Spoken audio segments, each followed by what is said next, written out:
サンディエゴパドレスに1対7で敗れた試合後、ペトコパークの重苦しい静寂に包まれたクラブハウスの片隅で、佐々木朗希は絶望の中で身を縮めるようにしていた。その試合はドジャースにとっての大敗であるだけでなく、若き投手がマウンド上で完全にコントロールを失った夜でもあった。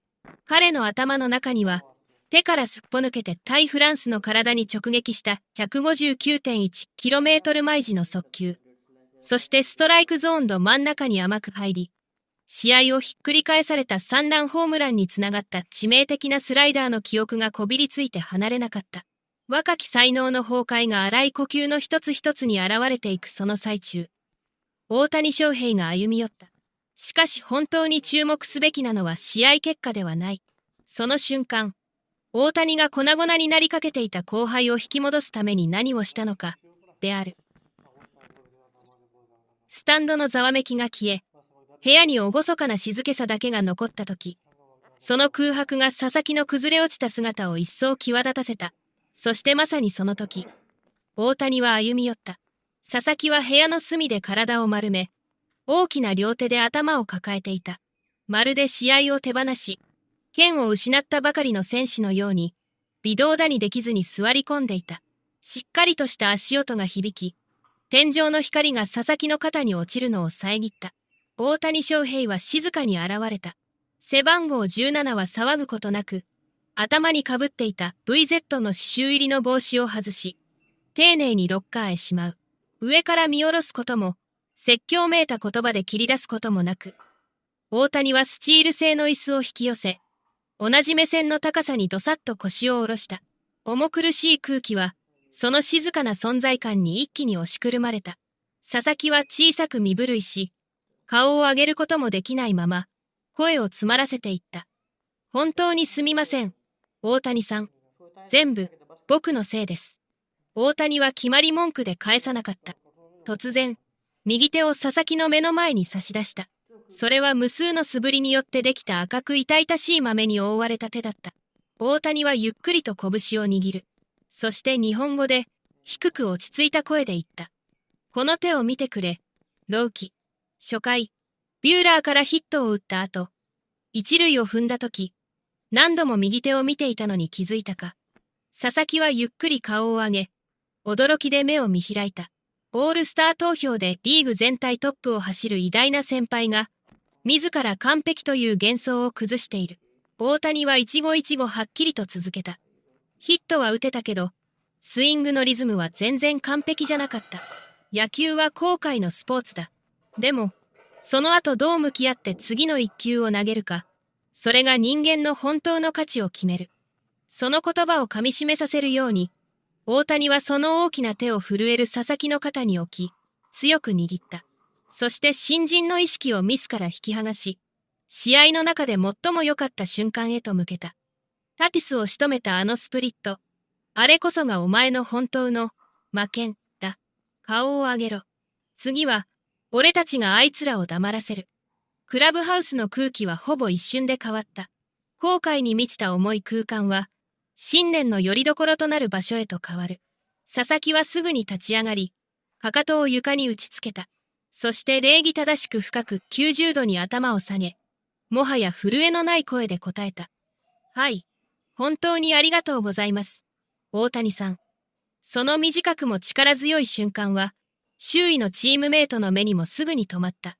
それは一筋の光のように広がり、トップスターと最悪の夜を経験した若手との間にあった距離をすべて消し去った。試合後、球場のトンネル内にあるインタビューエリアで、佐々木朗希は自らの心境を振り返った。正直に言うと、あの時はもう球場から消えてしまいたいと思っていました。全部を台無しにしたと思ったんです。マウンドからベンチに戻るとき、頭は完全に真っ白でした。観客のブーイングはすごく大きかったけど、自分の心臓の音以外はほとんど聞こえませんでした。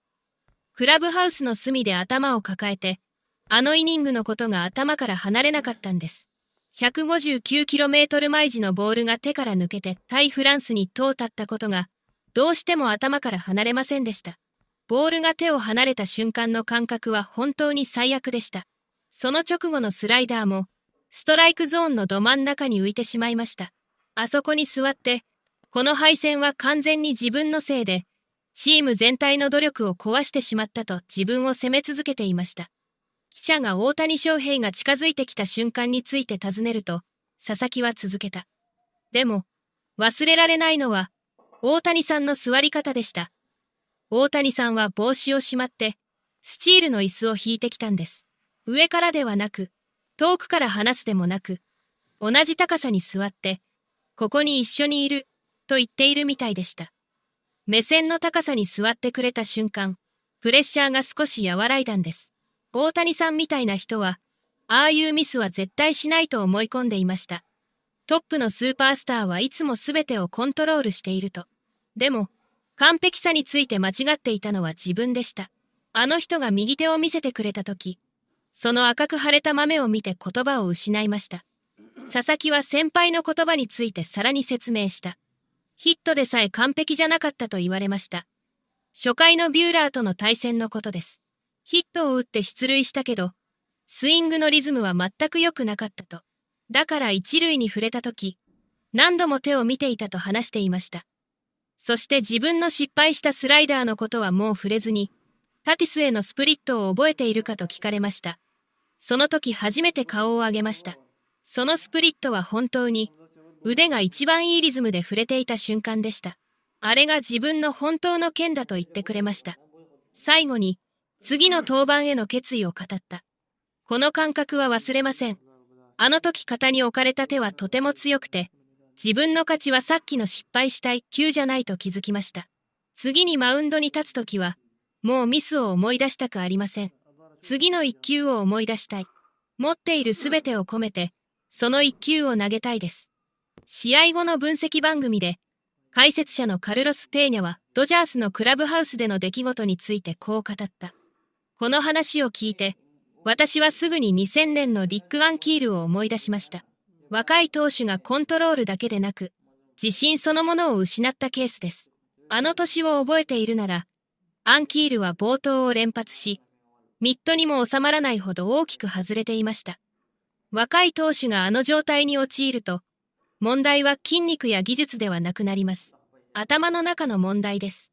マウンドに立ち、捕手は見えているのに、腕が脳の命令に従わなくなる。今夜の佐々木も、対フランスへの死球の後、すぐにホームランで罰せられ、暗闇に入りかけていました。司会者が連続するミスの影響について触れると、ペーニャは続けた。その通りです。一番危険なのは悪いイニングそのものではなく、自分の体を疑い始めることです。一喜優一球、自分の感覚を疑い、そこから連鎖的に崩れていく。リリースポイントがずれているのか、指のかかりが強すぎるのかと考え始める。佐々木は制御を失った速球を投げ、その後甘いスライダーを投げてしまった。もし誰もその思考の連鎖を断ち切らなければ、その自己不信を次の先発、さらにはキャリア全体にまで持ち込んでしまうでしょう。そして大谷翔平のアプローチについて評価を移した。大谷はメカニクスを修正しようともしなければ、戦術の話もしませんでした。彼がやったのは非常に珍しいことです。成功している瞬間でさえ完璧ではないと示すことで、自己否定のループから佐々木を引き戻したのです。普通ならベテランは肩を叩いて、忘れろ、とか、明日やり直せ、と言うでしょう。でも大谷は豆だらけの手を見せ、自分のヒットさえ不完全だった例として示した。野球は10回の打席で7回失敗しても優秀とされるスポーツです。大谷はその事実を使って、完璧でなければならないという重圧を佐々木の肩から外したのです。最後に彼はその行動をこう定義した。私はこれを、エモーショナルマウンドビジットと呼びます。捕手もピッチングコーチもいない。ただ一人の先輩が、若い投手の自尊心が消えてしまう前にそれを守った。大谷はマウンド上でのタイムを必要としませんでした。椅子を引いて、クラブハウスで崩れかけている若者と同じ目線に座り、感情的な意味でのマウンド訪問を言ったのです。これこそが、チームの未来が危機に瀕しているとき、本物のリーダーが取るべき行動です。